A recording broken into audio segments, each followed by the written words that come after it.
Hello, welcome to Starcraft Observer episode 9. And I need to update Twitch. It says 8. So, anyway, welcome. Sorry we missed last week. There's some conditions outside of our control. We just weren't able to put the episode together. Weren't even able to actually have it, let alone put it up to download on a VOD. But anyway, as usual, I have with me Colgar, aka Tyler, from Righteous Dawn. I can't believe I just kind of blanked on that for a second. That's retarded. Anyway, how you doing, man?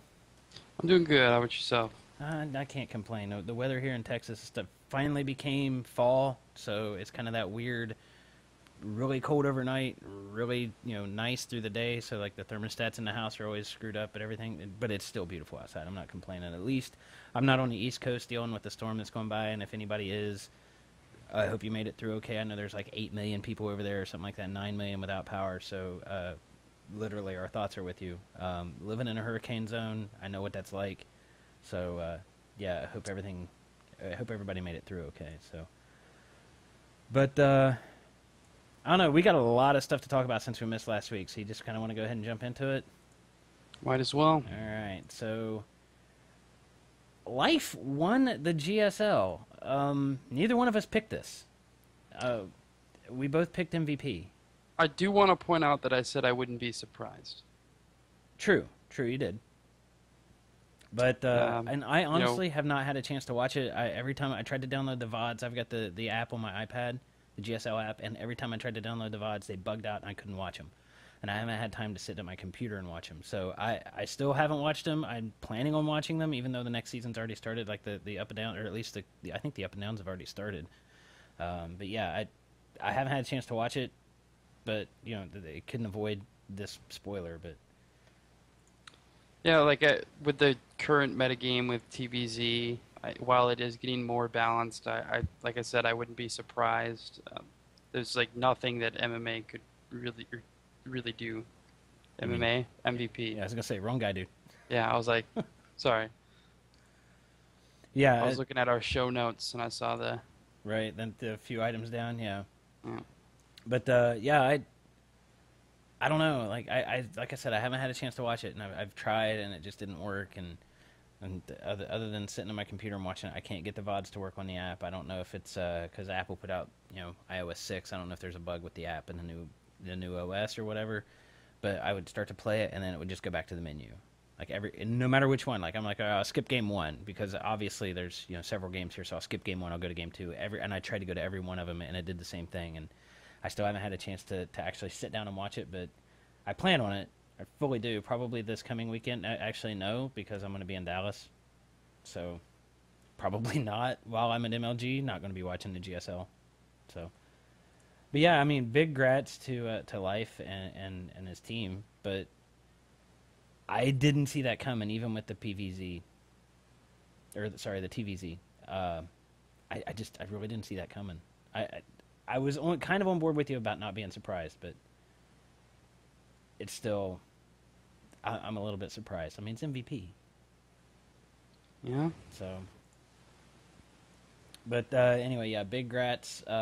It's kind of interesting that they're getting the GSL season started so quick because they kind of took a break between the last one and the one that just ended, the one before that and the one that just ended, and they're getting it started really quick. But they've got what's November 2nd, I think, when they're doing the IPL in Vegas, where they're having the GSL finals, and that's just a month away, a little over a month. So, but yeah, it's kind of, I don't know, kind of interesting to see that Life actually won it, and going to be interesting to see how he does this coming season. So, but we've got a really big item coming up, and since both of our names are next to this one, there's like 3 or 4 items here that are all kind of tied together into one big drama event, kind of. Not all of them are drama causing, but they're all related, I think. And this is a couple weeks old, we know, but Slayers is disbanded, and we kind of called this when Boxer left to go to SK Telecom to coach.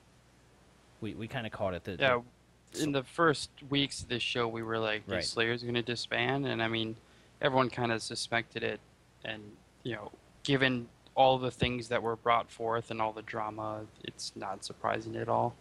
No, not at all, not at all.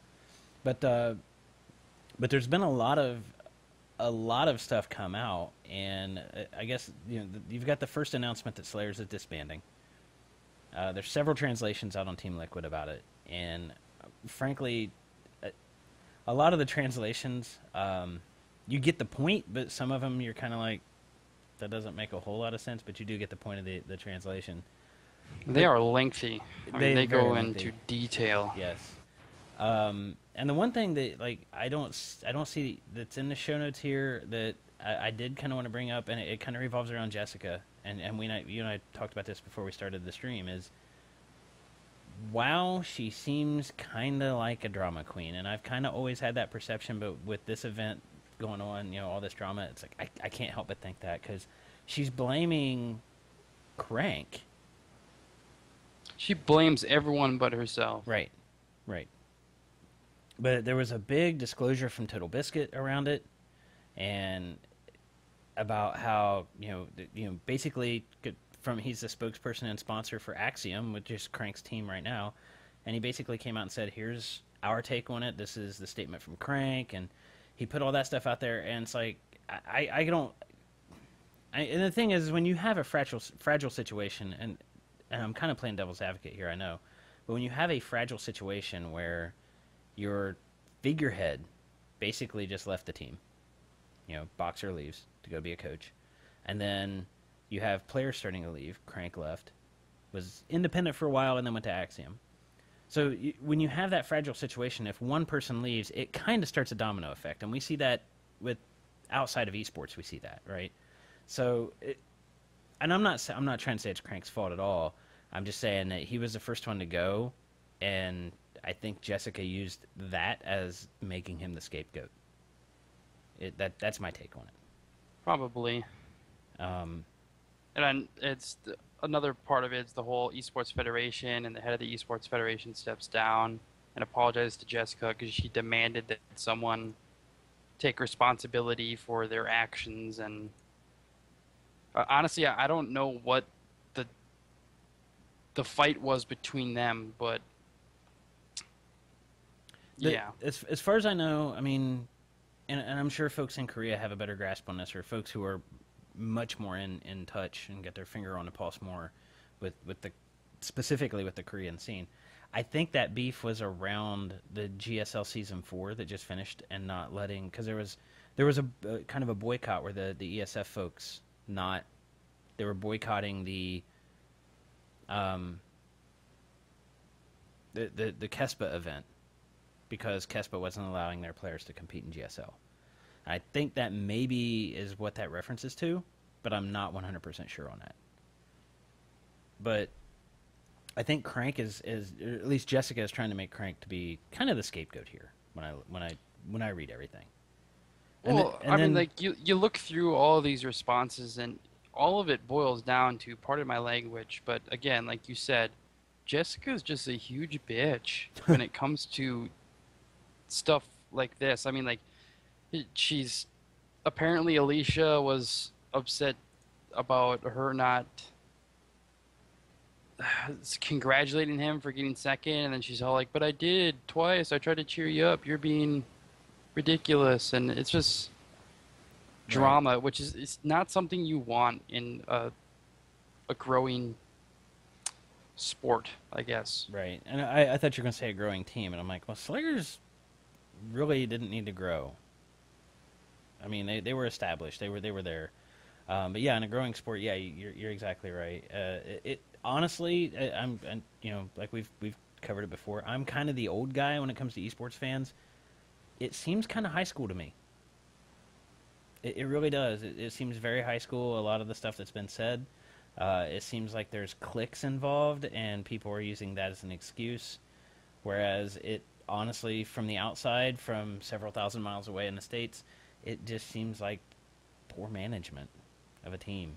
And some of the things that we've read about, Boxer wasn't even playing StarCraft. He was playing some other game. I don't remember the name of it. And, like, they didn't have a structured practice schedule. And apparently, like, we never found out what that MMA thing was a couple months ago, but apparently it was involved in this, where he had talked about leaving, and that's why he was put on the B team. Alicia was released from the team, Right. and another thing about the ESF, that one of their players was saying that Sleep was Slayer's trash, and that Jessica thinks that ESF needs to take responsibility for the kids that are bullying people. Right. And the thing is, like, Jessica's got a reputation for, if anybody, and luckily we're not in Korea because we're kind of calling her out, but apparently in Korea there's a law that you can't say anything negative about somebody on the internet. So maybe I Hmm. should never go to Korea. Maybe you and I both should never go to Korea. I don't I know. wouldn't make it. But yeah, so apparently she's like pressed charges against people when they've said something about kind of like what we're saying now about her. Um, I don't know. I mean, I just read this and everything that I've read about it. Jessica is just kind of just kind of a bitch, like you said. But I mean, that's led to a bunch of speculation about other stuff, like Ryung is maybe going to Axiom, MMA is maybe going to EG. I actually read that MMA may be going to Axiom as well, but I can't imagine him passing up the paycheck that EG can offer. Well, EG's spread their money pretty thin here. They're not dropping any players, and they're paying all of these six-figure salaries for players who aren't doing anything for them. So, I mean, like you can pay Idra his six figures, but and he's going to do something for you due to the fact of just his reputation. But I when it comes to players like the Muslim, I don't know what the Muslim is getting, but uh, yeah, let's see, Huck. What has Huck done recently? Stuff like that. I Right. don't know if that they can afford to pay MMA a ridiculous salary. Yeah, I don't either. Well, and the thing is then you get back into that cultural thing is what would a ridiculous salary be for a Korean in esports and Starcraft? Because a lot of those guys don't make much of a salary, from what I've heard. I've heard the conditions in some of their gamers' houses. It's not that great. They basically get room and board and a small salary, so they could maybe pay MMA half of what they're paying Huck, and MMA would feel like he's a god. I'm just saying. It's just what I've heard. I don't know that that's fact. Yeah, and like, I can't speak for EG. I don't know how much money they have. I don't know how much money they're getting. And yeah, so. But you gotta wonder when they have a bunch of players, you gotta wonder when they they feel like they have enough. Right. And honestly, I mean, looking at this, the Ryung will join Axiom and MMA is going to EG. I kind of see that more than I'd see it reversed, right? I mean, Axiom is a new team. They've got, as far as I know, like we talked in the pre-show, like my job situation in real life has kind of been I've kind of been out of the loop with a lot of the esports news. But as far as I know, Crank is the only player on Axiom right now. No, they signed one other player. Let me get that for you. Okay, but Um, I th- but there was oh, go ahead. there was two other things that I wanted to point out. MMA actually just this is kind of backtracking, but part of the reason why everyone thinks MMA was demoted to B team was because he called out Jessica for embezzling sponsorship money. Oh yes, I forgot about that. There was something about Razer, and they wanted to sponsor him, and she said no. You need to sponsor Boxer, and that was kind of a point of controversy or controversy. Sorry, can't speak today. And then when all this stuff kind of happened with the Slayers thing and the Jessica accusations of Crank and everything, I don't remember the guy's name, but somebody from Razer in the Korean office is like, no, Jessica's the one that killed this, not us. And she had told MMA that Razer decided not to sponsor you. From what we've been told so far, anyway. So yeah, I think I think I honestly it just seems like it's personal greed on her part because her and Boxer engaged. Are they engaged? I They're a believe couple. I think they're married. Okay. Well, regardless, they're a couple. So I kind of think it was maybe personal greed on her part. And at the time, I mean, looking at it from a business perspective, from Razor's standpoint, MMA was the smart money to go with. I mean, boxers got this kind of reputation and legend and everything, but he hadn't really done anything compared to what MMA had done. MMA was the smart person to go with the sponsor. So I kind of think maybe it was a little personal greed getting involved there.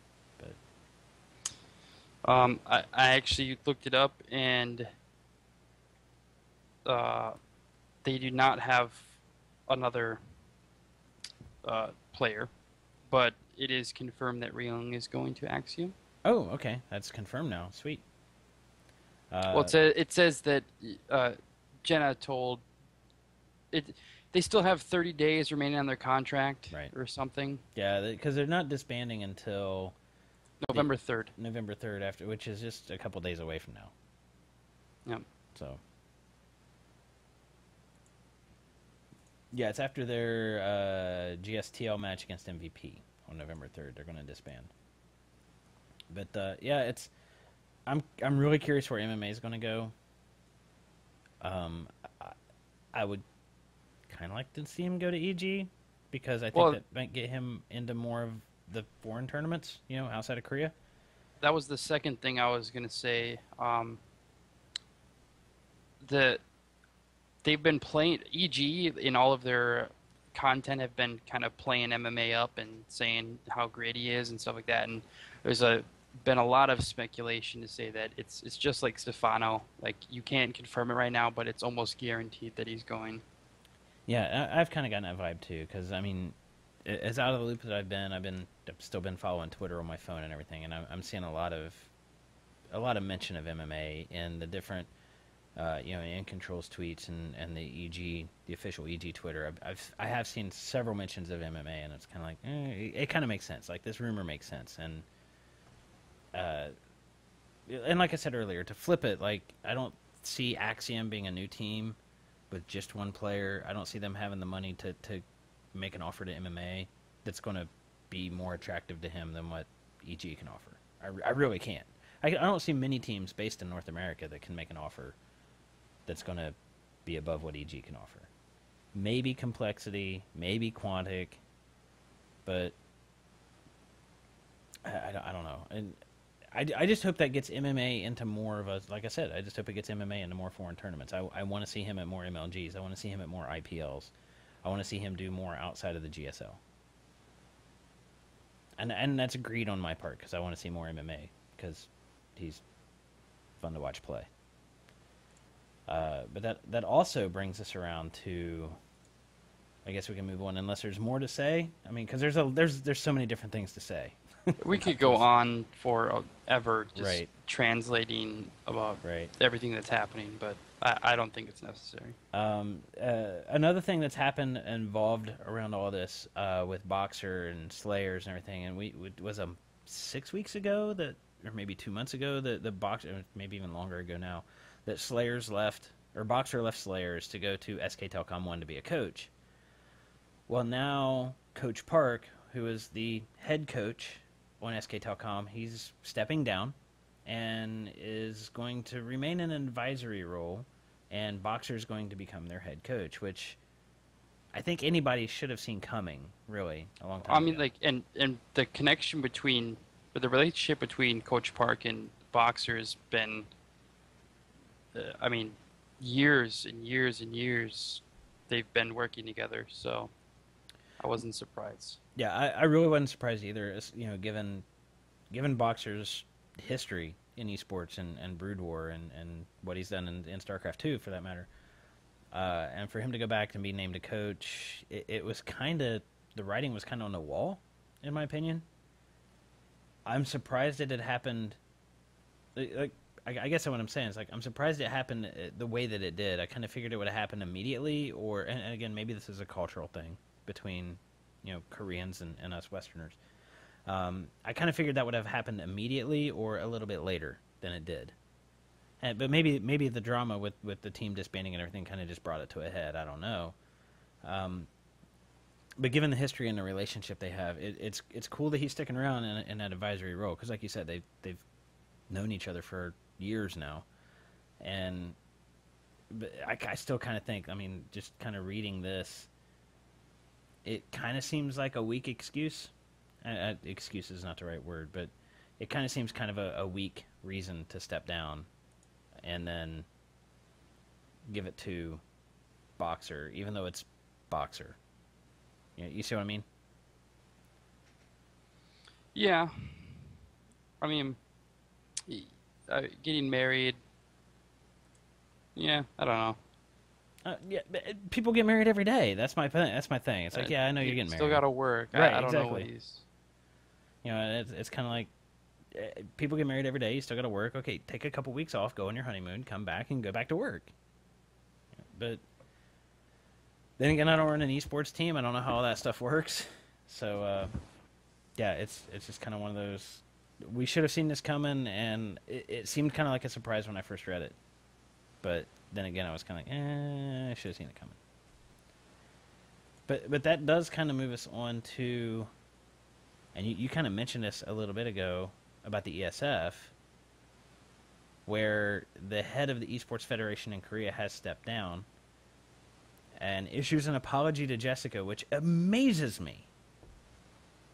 I mean, I know you just kind of mentioned that a little bit ago, but it's like, does she really have that kind of power? I mean, especially now that Slayers is in 2 days officially disbanded. She has no direct affiliation with esports after Slayers is gone. Does she really have the power to warrant an apology? Or is this maybe a cultural thing, or maybe the legal stuff that we talked about a minute ago? Well, as discussed in chat, it's just like she's trying to be the queen bee, like in high school. She thinks that everyone owes her everything, and she just creates all this drama, and she overreacts to things, and it's just there's not much you could really say about it. Yeah, I guess not. But when I read these things, I'm like, the head of the Esports Federation stepped down, and I kind of believe that this is going to be the end of the ESF. I honestly believe that this is going to spell the end of the ESF, and they're just basically going to fold into GOM and GSL and that sort of thing. Because ESF stuck around because of Brood War, and Brood War is effectively, if not officially, dead in Korea now. So I think the ESF's toast. There's going to be somebody take his job. I don't know if this says here. I don't think it. No, as far as I can see, this is just an apology. It doesn't say who's taking his place. I think the ESF is done, and they're going to end up. Everybody's going to end up in GOM, under the GOM umbrella with GSL and everything like that. So, I mean, do you have a different take on it? Nope. Yeah. Great minds think alike, then, huh? Yeah. But I guess that's kind of like the last headline from the drama with Jessica and Slayers and ESF and anything. I mean, there's probably still going to be more come out. We just don't know.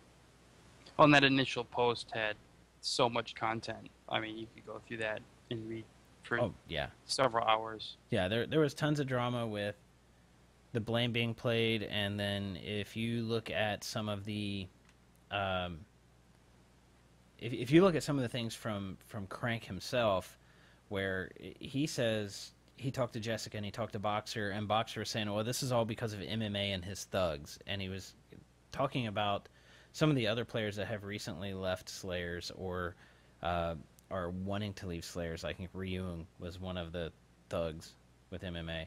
But then it came out to be Crank. So it was like basically the leadership in Slayers was trying to make it, it's either going to be Crank's fault or MMA's fault and their cronies. And Crank didn't really have cronies like MMA would. I don't even know that those guys are actually MMA's cronies. But if I were a player, I'd probably kind of follow MMA's lead because he's MMA. But I don't know. It just like, and just like Chat said, like he said, it seems like, and like I said a few minutes ago, it seems like high school, and she's trying to be the queen bee.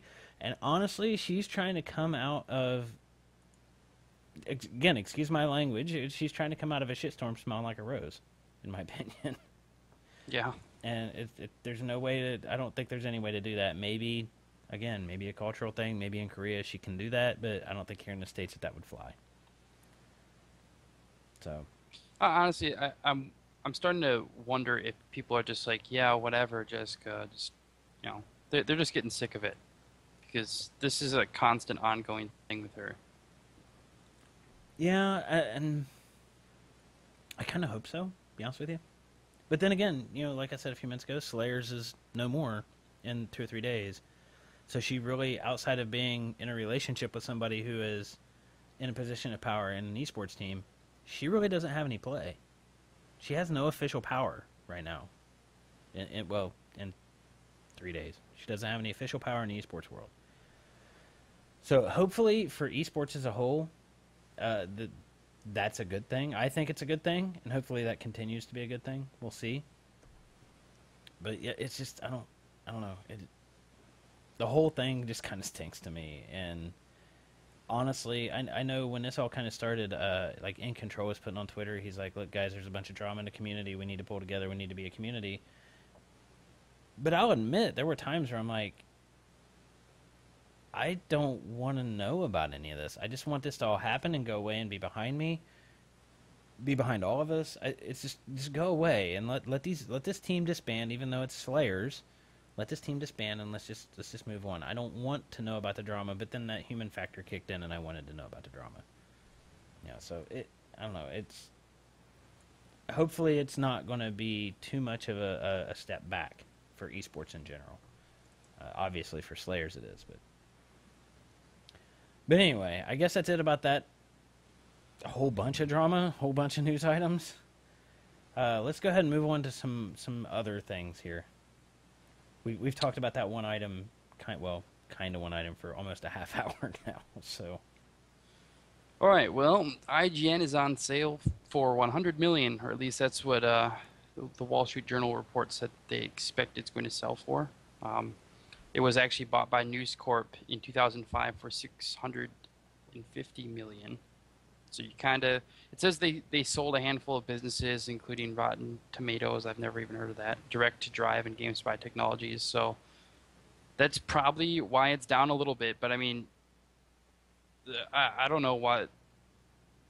I guess the discussion is why is it not worth 650 million anymore? that's a really good question. I mean, they've done so much with esports.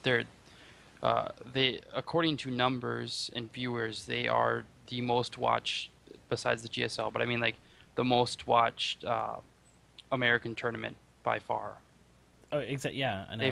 They've set viewership records with concurrent viewers. So Yeah, I don't know why the big loss if that 650 million was including uh, the other brands that they bought. Like Rotten Tomatoes is a big movie review site. And it's actually quite popular.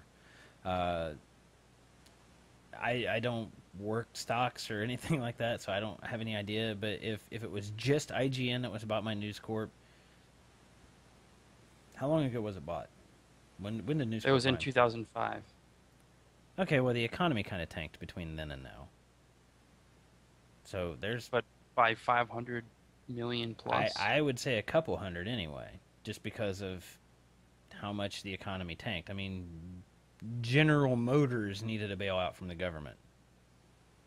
I mean, when you think about it that way, and I'm not saying one way or the other, good or bad. I'm not doing the politics thing. I'm just saying General Motors, which is, as much as we all love esports, General Motors is bigger than esports when it comes to financials, right? They needed a bailout from the government, so they lost that much money when the economy tanked. So that's at least a couple hundred million here. But now the rest of it, if that 650 million included Rotten Tomatoes and all those brands and sites or whatever you want, however you want to phrase it, I still think it's a little low. I Well, really people do. are saying there's other people speculating that it's because back in 2005 there wasn't as much freedom in how you investigate games before you purchase them, and IGN kind of had a monopoly on the whole gameplay, reviews, first impression, talk shows kind of stuff. And now there's just so much more competition and it's more free, so they have less power and less influence over the gaming community now. And that makes a lot of sense, a whole lot of sense. Um, I think part of the problem when it comes to, if you just look at IGN, I mean, and outside of all of the other things that IGN does, I mean, they do a lot more than the what 4 tournaments a year that they do. Um, Well, that's just the IGN Pro League. IGN itself is right, exactly. That's what I'm saying. huge. Yeah, IGN's huge, but when you look at it from an esports perspective, they do 4 tournaments a year, and those tournaments are huge, granted, but it's 4 tournaments a year, and like you said, there's a lot more competition in esports. There's GSL doing several seasons a year. There's MLG who's got stuff going on a lot, and honestly, I don't think MLG would sell for 100 million. I don't think it would be that high. Mainly because of viewership and sponsorship and that sort of thing. But MLG would be close, but I don't think it would be that high. I'm really curious what the valuation would be on Wall Street for an MLG, but I don't know. I part of me thinks this is kind of low. Part of me thinks, and there's a lot more competition. And part of me actually, one of the things that I am personally worried about when it comes to esports is, you remember about 10 years ago when poker was really popular? Like, you couldn't turn on the television without seeing poker. It was on ESPN. It was on the Travel Channel. It was on. 10 years ago, I was 11, so no, I don't. Wow, thanks for making me feel old, or older. But yeah, I mean, there was pro poker everywhere. We had Celebrity Poker on Bravo, I think it was. We had World Poker Tour. We had the World Series of Poker. There was poker on everywhere, and it got started when some guy who was kind of an amateur nobody went and won a small tournament in his hometown, and that gave him a buy into the World Series of Poker, which is $10,000, or that's what it's valued at. They put him into the World Series of Poker, and he won it. And his name was Moneymaker, ironically enough. And poker exploded. It was on television every night of the week. If you had cable, you could find poker being played on television. Texas Hold'em, you could find it. That kind of just collapsed on itself, and that's what I'm worried about happening to esports rather. And it kind of is starting to follow that same pattern with this huge explosion of popularity, and it's kind of seeming like it's dwindling off. I hope that doesn't happen. I really hope that doesn't happen, but it's seeming to be that way, and maybe that's part of the valuation. Maybe because World Poker Tour, I think, went on sale, or went public rather, and was valued way higher than it ended up being. I don't know if it went public or not. I don't remember, but I think maybe you've got, when you start looking at the valuation of a company, you got to consider their cash flow and everything else that's involved, and then just the pure marketability of it. And I think a lot of people are kind of equating esports to the poker phenomena from 10 or 8 to 10 years ago. And I don't know. I'm kind of worried that for esports, I'm kind of worried that that's the thing. If IGN, who is, like you said, they've done a lot of stuff for esports, they're kind of an icon in esports. If they go for so low, I mean, $100 million, please. I'd love to have $100 million, right?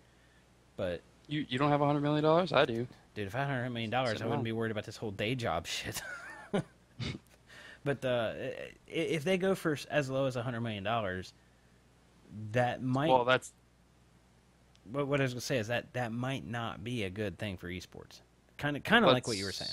Yeah, that's what people are saying. If IGN gets bought for that low, there's no telling what it's going to do for the IPL, negative or positive, and they're going to be making a lot of cuts, because if it was worth 650 million, now it's valued at 100 million.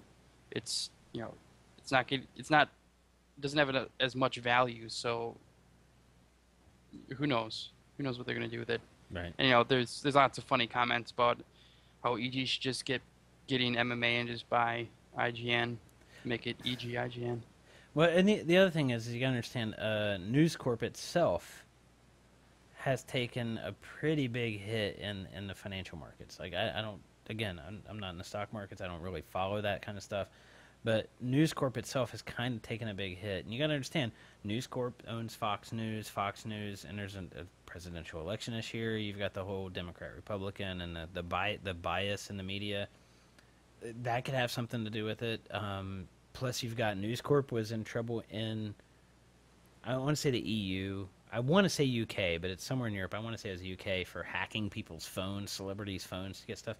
So News Corp itself is suffering, and News Corp's financial sufferings are going to apply into this whole 650 to 100 million dollars. Plus, the economy is kind of going down since then, and I don't know that it's necessarily a bad thing, but I haven't looked at and I don't understand really, to be honest with you, all of the variables involved here.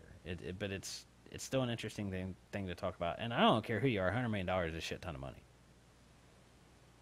I don't care who you are. I don't care if you're Bill Gates. $100 million is a lot of money. Well, I don't know about that, Bill Gates, but yeah, I get your point. So I don't know. I'm not sure it's a good thing or a bad thing, but if you just want to look at it from the 650 to 100 in what 6 years, 7 years, yeah, that's a bad thing. But there's a lot of factors involved, so I don't know. I just hope if IGN does sell, that IGN is able to continue doing what they're doing now. And here's the other thing: is I am hoping that with MLG increasing the frequency of their events, because they used to be 3 or 4 a year, and now they're doing something every month. Like they've had the MLG versus the Pro League, the Korean guys going on in Starcraft. Every month it seems like they're doing something, which is awesome. But that just means there's many more events going on. There's a lot of saturation. And I know this isn't on the show notes, but I'm kind of curious how you feel about it, as particularly from a StarCraft perspective. And League of Legends is getting close, in my opinion. Is there an oversaturation of stuff going on? From a spectator standpoint, it certainly feels that way. I can't keep up with all this stuff. I guess there needs to be a clearer line on, I guess, major and minor tournaments, because it seems like there's oversaturation because you get all of these tournaments like the Good Invitational, which gets a lot of hype, but really, what is that? I mean, it's not really anything. I don't think that there's too many tournaments going on. If you with the amount of players you have competing at who are getting salaries and competing at such a high level, you need to be able to pump a lot of money into it, so that they can all have a living. The problem is there are sponsors and people who are hosting these tournaments aren't seeing a lot of return on their investments because of how much money they're putting into it. So right. And I guess, so you've got that perspective of it, the money-making perspective, but I'm looking at it from a fan standpoint, and I think about it in terms of, I know the events need sponsors to happen, or otherwise they can't afford to do the event, but from a fan perspective, when I see, because there's been times, and it's been a while, but there's been times where DreamHack is going on at the same time as MLG is going on at the same time as there's something in the GSL I want to watch, and at the same time as there's I literally cannot watch it all. And from a fan's standpoint, it's a little overwhelming. I couldn't imagine being somebody who's new to esports and they're being overwhelmed like that. That I can understand them coming into it and being like, "That's too much. Bye. Later. I'm going back to baseball." I mean, baseball maybe is a poor example, but I'm sure the point still stands, no matter what they might be going back to. And I don't know. I seriously think there is an oversaturation of events, and maybe that's part of the IGN devaluation, if you want to call it that. I don't know. I was just kind of curious what you thought, because I mean, you got a League of Legends team, and even though we're not a League of Legends podcast or podcast, whatever, but your guys just played in a LAN event last week? Yeah, this weekend on Saturday. And I mean, I think the littler LANs are really important to have teams or smaller teams get exposure and be able to compete on a global level. I don't know. I think we're kind of dancing back and forth between that line of oversaturation. Right. And I mean, I was going to talk about this later on, due to some other things in our show notes, but things are kind of tapering off. StarCraft 2 isn't as popular as it was. I mean, like you don't see a lot of the people streaming much anymore, and there's just not a lot going on. Right, right. Well, actually, Part of that's because it's the seasons are kind of ending, but still. and everybody knows the expansion's in beta. It's getting everybody knows it's coming out here in the next 6 to 8 months. I kind of hope to see it by I hoped to see it by the end of the year, but it ain't happening. Um, People and are just actually, losing interest. right, and I actually saw on Twitter the other day, Husky put on Twitter that overall, and he had talked to other people who are in the StarCraft community, that overall StarCraft viewership on YouTube is down 50 to 60%. So that's kind of adding fuel to my fear of the whole bubble with the poker phenomena from years ago, and then Yeah, it gets to be a point where it's just too much. It's like right, you want to have that excitement. Like when I'm talking about I'm gonna use football as an example. When I see the Green Bay Packers play on Sunday, and whether they win or lose, I'm like, oh, I want to see them next Sunday. And with the way esports is going right now, it's like, I see someone win an event on one weekend, and then there's events all throughout the week with them in like team leagues and stuff like that. The next weekend there's an event and they do poorly. It's just there's just so much going on. So it's like there's none of that excitement, really wanting to see the next event, seeing what happens. It's just a lot going on. yeah, exactly. And as a fan of esports and a spectator, that's it's kind of what I was getting at a few minutes ago, where it's like there's so much stuff going on. I can't keep up, and it's just overwhelming. And it's like I try to keep up. I want to keep up, not just for the show, but because I want to, because I'm a fan. But if somebody came into esports now with, like MLG's going on this weekend, and GSL's got stuff going on, like I don't know. Honestly, I don't know who's a GSL regular. I don't know who's going to be at MLG this coming weekend because they might have some up down matches to go play. They might have some Code A matches to go play. Or actually, they start with Code S, but I mean, they might have a Code S. Like I don't know if, like, say Marine King. I don't know if Marine King's going to be in Dallas this weekend because he might have. I haven't looked at the schedule. I'll admit that he might have to go play Code S Monday night. Well, that's he can't make that flight. There's no way. So I don't know that Marine King's going to be there. Marine King's a big fan favorite, right? So it's like that is, in my opinion, that's kind of the problem with esports is you've got all of these different leagues and all these different tournaments, and that's great. It's really great, but there's so many of them that you can't really get everybody there. You can't get the people there that want to be there or that the fans want to be there. And if the fans don't want them there, then the sponsors don't want them there. Well, like this is kind of I seem very flip floppy on the subject, but you know, it's good that we have this many events. This my grammar today, but it's good that we have a lot of events because there's a lot of money that's up for grabs, so players can sustain a living. And Right. that's the problem because you get all these players who are spending all of their time practicing, and you need to, much like any other traditional sport, you need to practice a lot to be top tier. But you can't practice a lot if you have to also work a 9 to 5 job, making money so that you can live. So it's good that there's tournaments out there where a lot of tournaments out there where players can make money. At the same time, it goes back to what we're saying. It's there's getting to be a point where it's too many and people are losing interest. So the amount of money that is going to be out there is going to diminish, and then we're going to be back to where there's not enough money out there for players to make. Right. You're going to go back to 5 years ago or even further. Yeah. Where Yeah. there will be one tournament, and I mean that's not going to be enough. Actually, kind of what I figured would happen was the GSL's safe. Like there's nothing going to really happen to the GSL, right? I think it's going to further fragment into basically the GSL, then the North American scene, which is basically going to be MLG, and they're going to get some international players to come to that because there's so much money involved. And then the European scene with the Asus ROG and and the dream hacks and that kind of stuff. That I kind of think that's what it's going to come to, and there's not going to be a whole lot of crossover, but there will be some with the big name players. You know, your Thorzanes, your MKPs, your MMAs. There's going to be some crossover there.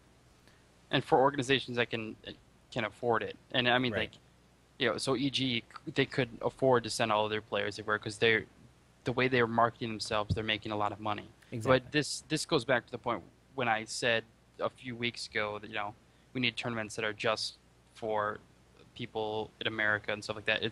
That's pretty much what it's going to turn out to be because people just can't afford to travel. Right. But then, like I just mentioned, but then there's not going to be enough money for them. Exactly.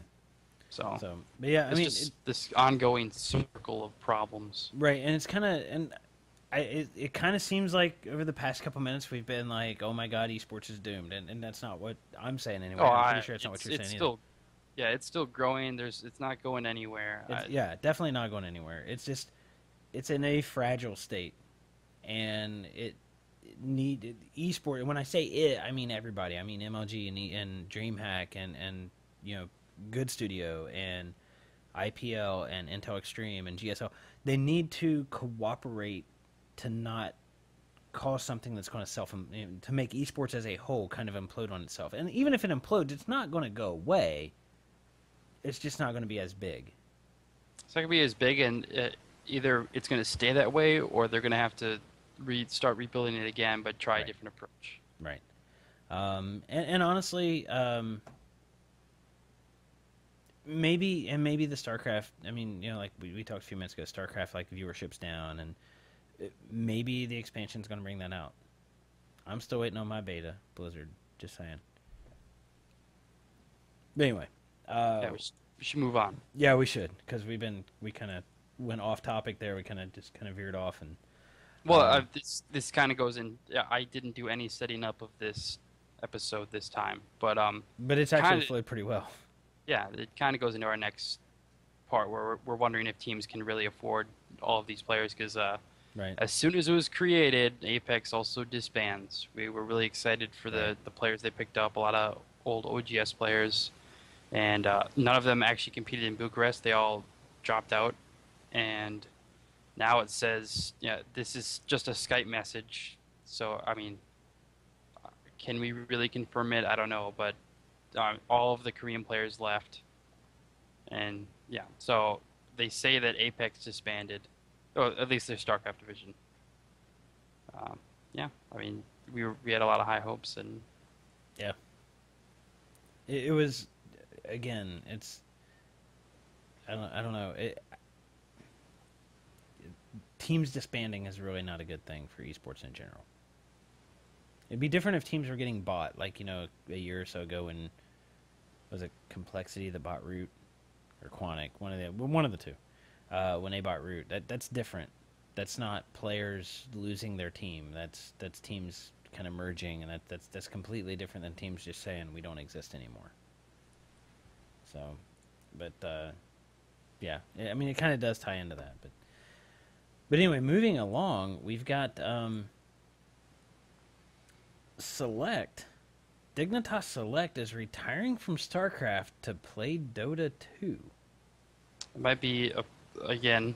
We just talked about it. Right. Players losing interest in the game. It's getting boring. There's too much stuff going on, and yeah, I guess Dota 2 is a new and budding game, much like League of Legends, where these prize pools are just, you know, massive. Players, a lot of Koreans actually left StarCraft 2 to play League of Legends just because it was just a smarter financial decision. Right. Yeah, I mean, when you look at what Riot's doing in League of Legends and how much money they're spending on their tournaments, it's, yeah, you got to share it with 4 other people, but it's still an absurd amount of money. And I think Dota 2, and Dota 2 is actually, like, where Blizzard took StarCraft and they kind of designed StarCraft to be, they kind of designed it with the spectator in mind for esports. That's kind of happened with Dota 2 as well. Because Valve owns Dota 2, right? I think it's Valve that owns it. Yeah, I believe so. They basically have built in straight up spectator modes and straight up streaming and all that kind of stuff right into the game. They've built this game with esports in mind. Probably because of League of Legends, but this game is built with esports in mind. And to see pro players leave one game to go to another to play pro, not only does it kind of speak to the kind of the state of Starcraft in the esports world, but it kind of indicates that maybe that's a pretty damn fun game. Just saying. Well, it is a game that casuals and it's got a good balance. You know, there's always I complain a lot about. I know I've complained to you off the show about World of Warcraft and how it's tailored to casuals now, and they couldn't get the balance between competitive and casual right. And I think League of Legends is one of those games where it's like, I don't know if it's necessarily right, but it does a good enough job that it's worth playing. I mean, I don't play League of Legends. I installed it. I played maybe 2 games, and I was like, this isn't for me. But with what Riot is doing for esports and how much money they're putting into the scene, I mean, they even said it themselves. They're like, you know, we're losing money on this, but this is an investment that we know is going to be worthwhile long term. Right, and I'm kind of with you. Like, I played League of Legends for a while, and I had some fun playing it, but I didn't have enough fun, like, because honestly, from a casual player's perspective, it's kind of overwhelming. All the runes and all the different things you can buy and get all that stuff. It's kind of overwhelming for a casual player because it's so complex of a game, which I don't think Dota 2 has that. And I'm gonna check Dota 2 out. I don't know. Like, I still actually need to play Counter-Strike with you guys. Like, I've bought it and I haven't downloaded it yet because I bought it and it's like, okay, you've got it, and I just haven't downloaded it on my computers. I still need to play Counter-Strike with you guys. Still need to just download Counter-Strike, for crying out loud. But I kind of think I'm gonna check out Dota 2. I don't know, and I'm kind of curious, kind of along the lines, because this goes back months ago before we even started this show. Blizzard and Valve, it is Valve that owns Dota 2. Blizzard and Valve were in a legal dispute over who owns the name Dota, because Dota started as a Warcraft 3 mod. Yes. And Blizzard is coming out with Blizzard All-Stars. Do you think maybe Blizzard All-Stars, maybe Blizzard's trying to angle their way into that MOBA/Dota style esport? Or do you think that game's just aimed at casual players to have fun with? I've been looking for a way to get in this conversation about what I was about to discuss, and that this is perfect. I actually just deleted the topic because we're not going to have enough time, but Destiny went through and discussed the current state of StarCraft, and whether you like Destiny or not, he's got reasonable points. And actually, I'm going to interrupt you for a second, and I've kind of been on record on this show of I don't like Destiny, but I read that post, and the dude makes a phenomenal point. He could have made it a little bit more elegance, but he's very aggressive with it. But he made he did not make an invalid point at all in his entire post. Sorry, go ahead.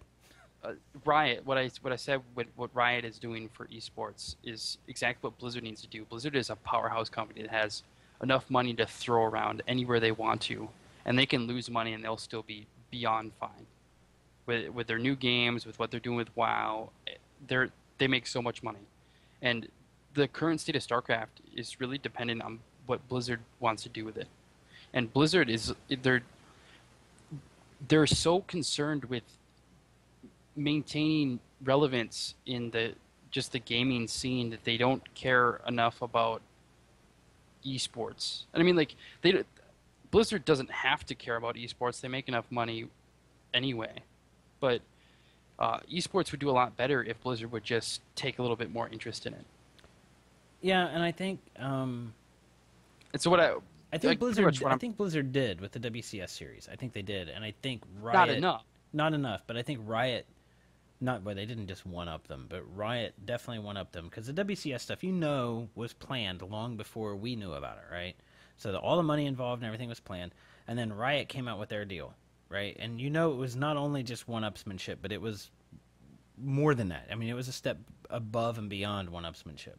So I'm kind of curious what Blizzard does do, and you still never answered my question whether or not you think Blizzard All-Stars is if they're going to try to angle that into the esports community with the MOBA slash Dota style. Well, I was going, but you Okay, interrupted me. sorry. Go ahead. Just kidding. I'm fine. It's fine. What I what I was going to say is that I think that yes, I think they're going to try to do that. What do I think it's wise? No, I think it's freaking stupid. They need to work with the games they currently have. If they want to get into esports, stick with Starcraft.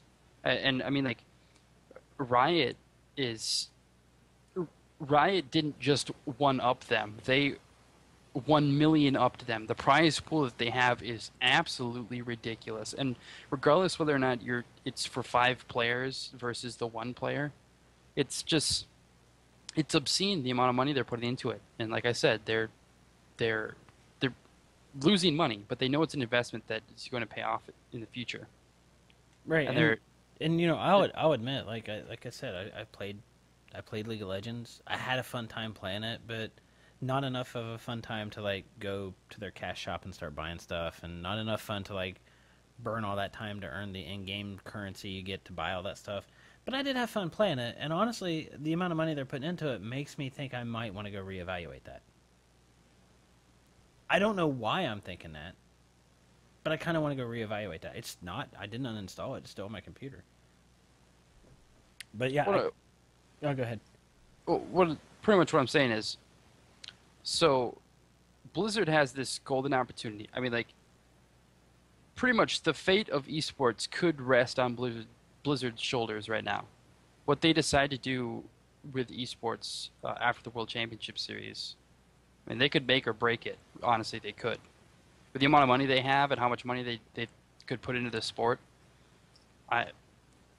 they could change esports forever. And I think they need to focus on that rather than trying to do these other stupid games that, I mean, MOBAs are already taken care of. I mean, you have a powerhouse game in StarCraft 2 dominating the RTS scene. Just stick with it.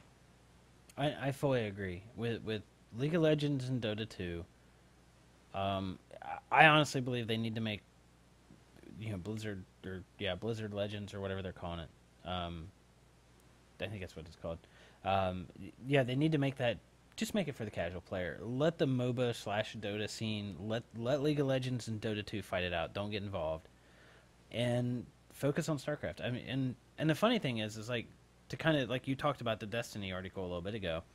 If you follow any of the pro players on Twitter, a lot of them are not happy about some of the changes that are coming in Heart of the Swarm, and a lot of the changes are coming that they're focused on casual players. And that's that's a big part of what Destiny's post was. And this is like, I was shocked when I read his post that I pretty much agreed with him fully, because it was like, these games became popular, and like, you can take it back to the NFL, you can take it back to baseball, you can take it back to all these professional leagues. They didn't exist before people were playing these games in their backyards.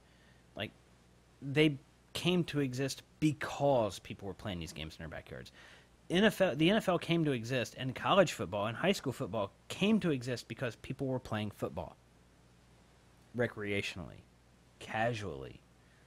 Then high school football started, and it kind of morphed on in, and we got pros.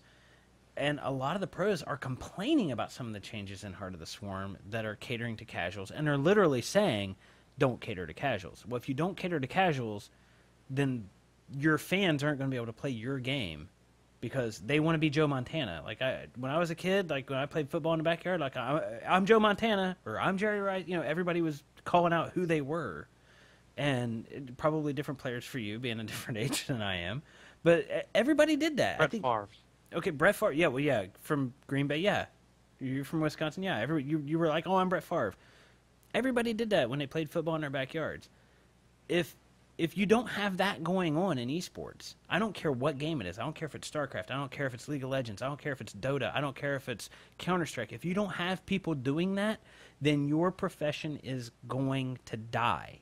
And if you don't have people that are able to play your game and have fun playing your game because it's too hard, that the skill ceiling is too high, they're not going to want to play your game. They're not going to watch you play. You need to have that symbiosis, I guess, is you need to have people able to play your game. And they don't necessarily need to be able to play it at the same level as you, because esports is kind of in this phenomenon where esports kind of existed, and this isn't, I know this isn't necessarily the case, but in many people's perspective, you got esports, you've got the pros. They seemed, in many people's perspectives, seemed to exist before we started playing these games. And a lot of the pros seem to think that way. And that is not the case. I need to be able to play this game and at least have fun doing it, no matter how casual or how serious I am. And if I'm more serious than I am casual, then I can be better than that guy who's more casual, and that's fine. And even the casual player will be like, wow, that guy's good, as opposed to just, there's no point in me playing, which some casual players have bought StarCraft, played StarCraft, gotten a ladder, and they're like, there's no point in me playing. I don't have enough time to invest into this game to be that good. I just get my ass kicked every week or every day or whatever. There's no point in me playing. You need to have those casual players playing the game, and that's kind of what, to go back to poker that we talked about a half hour ago, you need to kind of have that to where everybody can play it. Everybody can do well, but you've got those people who elevate above. And I kind of went off on a rant, and I don't remember how I started there, to be honest with you. When I go off on a rant, I'm really not sure how I started. But Just keep snowballing different ideas. Right, the Destiny thing. Destiny actually came out and said, make it more casual friendly.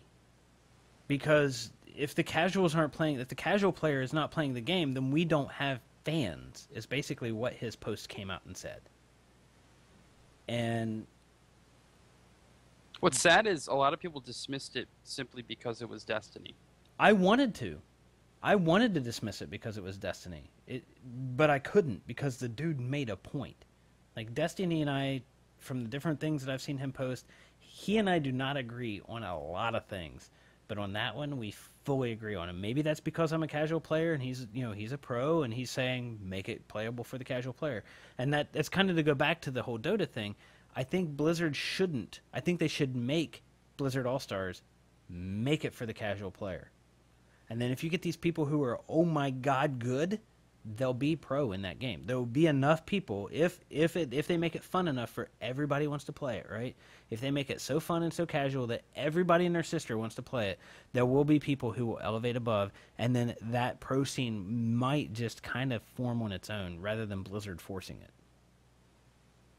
To kind of tie it right back into the original question I asked you about whether or not you think that's what they're trying to do with Blizzard All-Stars. I hope they don't try to force it. If it happens, great. I just don't want them to force it. I just think they're taking the wrong route. And I mean, like, if you go look at a game that does a good job of, and I'm not quite sure how they do it. It might be due to the fact that you can select a different game mode. Like, you can select the fact that you'd want to play competitive or casual.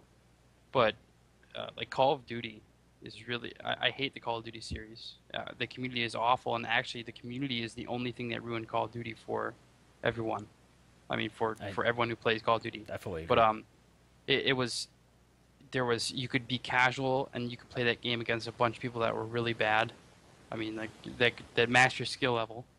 But there's also that one option that you could choose that you'd be up against the pros. And I mean, as soon as you felt like you were ready, you could face them. You'd probably get stomped, and you'd go back to the drawing board and figure out how you can fix that. But I mean, that's what needs to be done. Like you said, you need to be able to separate the casual from the professional.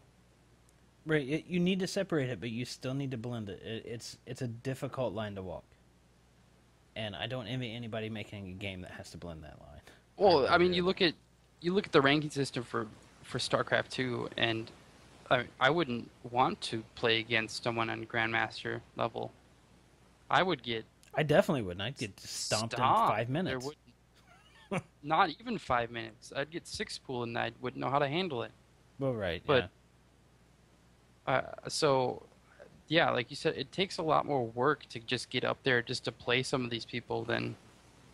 I mean, all right. So you look at Combat Arms. Combat Arms, not a huge game in the professional scene, but people, I'm going to be egotistical here. I was very popular. I had a lot of fans when I played the game, and it was the highlight of people's day when they came into a game that I was in. I mean, and with the amount of people that were playing, I sure, of course, I'd do better than everyone else, but I mean, like, they'd still had the chance to play with me, whether it was on my team or against me, and, you know, move on, next game, didn't see him again. So, games need to be like that, where Right. you could play with them, and sure, you could get stomped, but it's, you're also playing against people who are at your level as well. Right. So we need to make an executive decision right here in the middle of the show. We're actually about 5 minutes over. Do we want to cut it short, or do we want to go ahead and wrap up the other items we had in the show notes? I guess I'd really like to discuss the next topic. The last Okay. topic, I guess that's up to you. No, let's go for it. Eclipse suspends show without pay, and I had a lot of internal controversy with this whole uh, piece of news because ever since EG suspended Stefano, I mean, it was still a good decision. Uh, it seems like teams are finding ways to not pay their players, and it's getting a little ridiculous. So, because Eclipsia doesn't feel like Show is doing well enough, they're suspending him a whole month without pay because they don't feel he's doing well enough. Yeah, see that's like The teams are finding reasons to not pay their players, and right. that's ridiculous. These players need that money so they can practice. How do you think they're going to get Right. better? But Stefano kind of warranted a suspension, and from what I'm reading here, it's like he's not really doing it, so we're going to suspend him. I'm like, that's not. Yeah, and so Stefano was like, "Yeah, sure, Stefano, that was what they needed to do in that situation." But then other teams looked at it and they're like, we can suspend players for a whole month without pay. Well, I'm going to save a couple grand this month, and it's just I don't know. Like I said, those players need that money so that they can survive, so that they can. And the funny thing is here is Eclipsia is the team that several players went to, like the one that everybody knows now after her performance in Canada and WCS Canada and North America is Scarlett went to Eclipsia right after she did well at IPL. And then a couple months later, her and a bunch of other people left Eclipsia. I actually thought that team folded. I didn't realize they existed anymore, to be honest with you. And then they got show. I didn't know. I literally thought they folded. But yeah, it just looks like we don't have a budget, and we need to find a reason to suspend one of our higher earning players, so we don't have to pay them, so we can continue to survive. It kind of seems that way to me. But the reasoning given is kind of weak. Like you said, it's just, he's not performing to what they consider to be their standards. And I don't know, if somebody screws up, like Stefano screwed up, he kind of deserved a punishment. And I think even he admitted that. But this seems kind of like you said, just let's save a couple grand.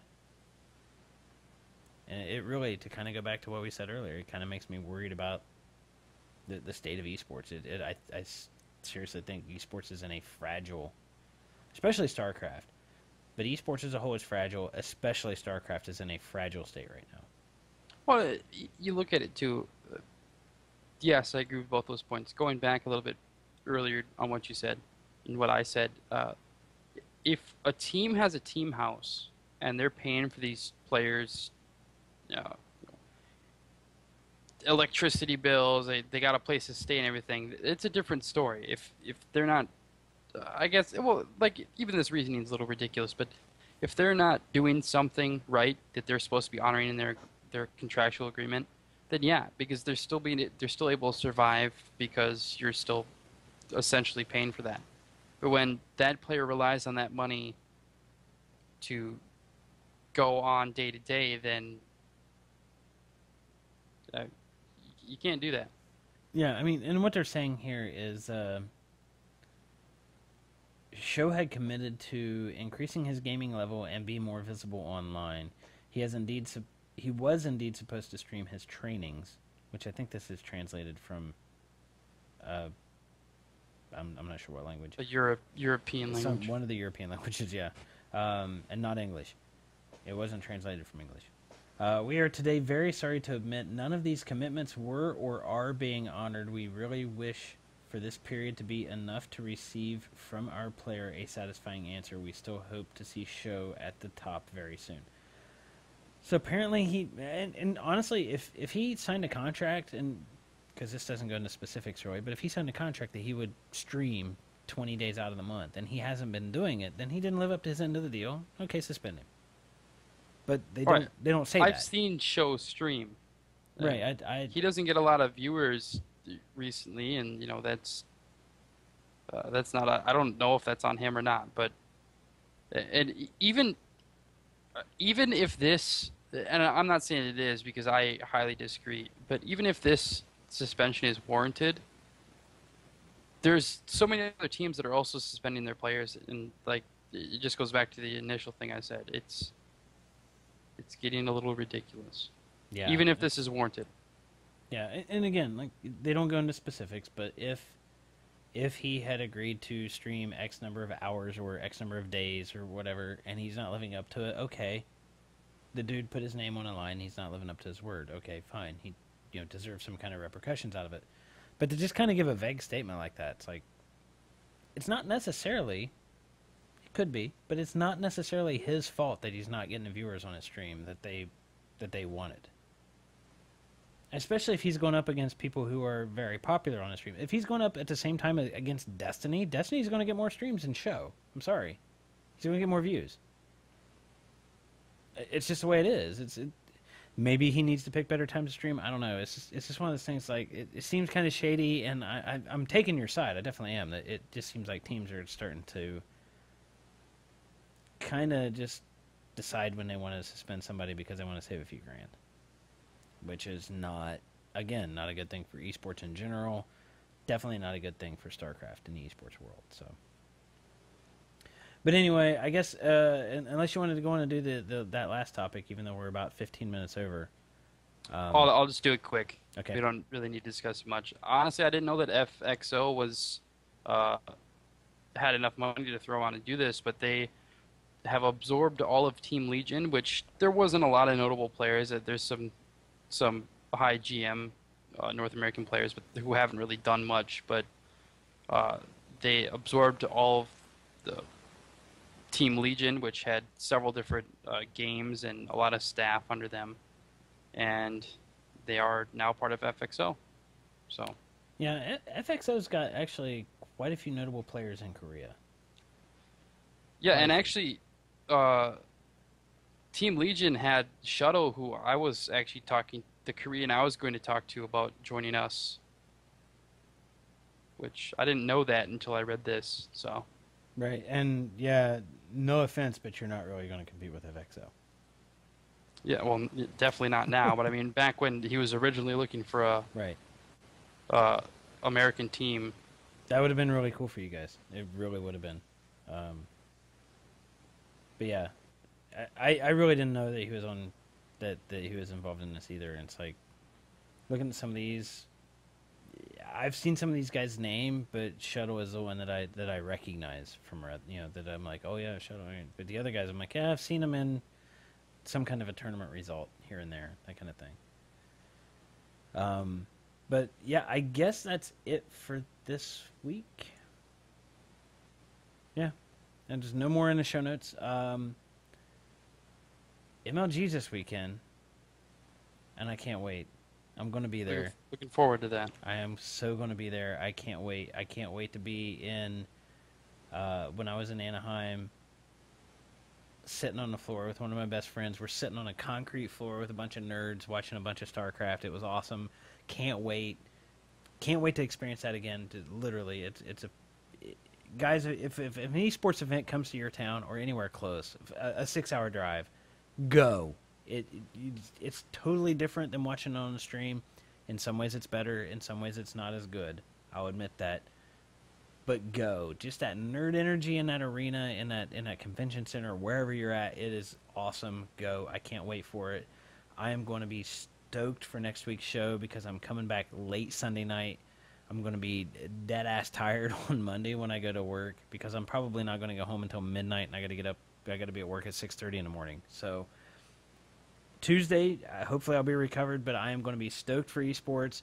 Hopefully, there's going to be a lot of good stuff coming out of it. Not a lot of the negative stuff that we talked about tonight with Slayers and the show getting suspended and the teams getting absorbed and all that stuff. Hopefully, it's just good, fun stuff that's coming out of this weekend. Really looking forward to that. I'm actually, honestly, and maybe this is going to kind of trip your trigger. I'm looking forward to seeing some Halo 4 that they're going to be showing at MLG Dallas. I am too. I want to see. I'm excited for Halo 4, and I really hope that it will revitalize Halo, especially in MLG. The funny thing is, I've never actually liked Halo, but I'm really looking forward to seeing what Halo. I didn't like it when it was on the original Xbox, the single player game. I just didn't enjoy playing it. Maybe it's the marketing hype around it. I don't know, but I'm really looking forward to seeing it. I really want to see what's going to be going on. Hopefully, they're going to have stations there where we can play it. I hope.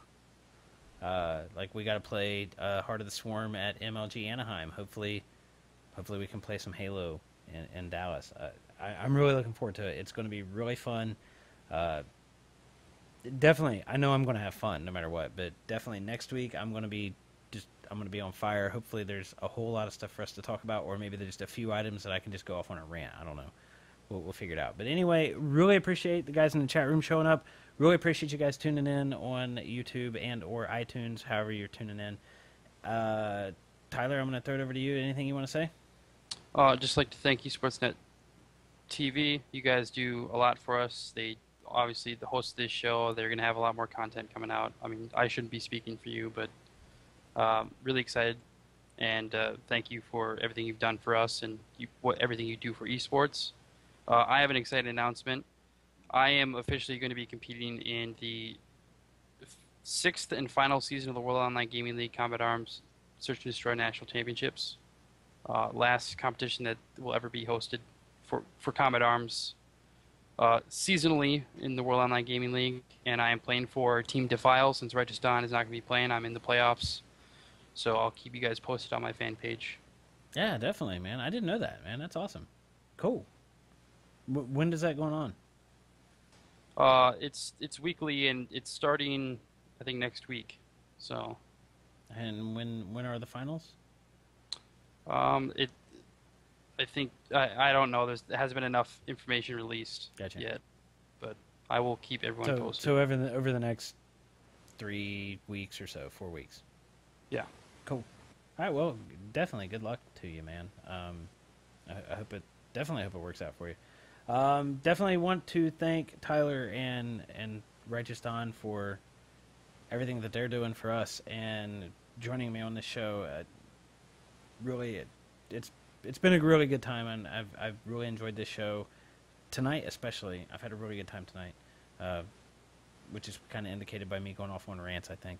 But anyway, join us Facebook.com/eSportsNetTV. Righteous Dawn is, you guys are Facebook.com/Righteous Dawn or Righteous Dawn Gaming? Righteous Dawn, I did forget that. Also, I have to give a shout out to, I don't know who it is, but either Zach, Brody, or Grady. So. Oh, okay. Yeah, if you got a question or comment for the show, send us an email at esportsnettv@gmail.com. And I guess until next week, wow, that was a totally different show that I do that I was getting ready to wrap up with, and it just doesn't make sense. So we'll see you next week, guys. Thanks for coming.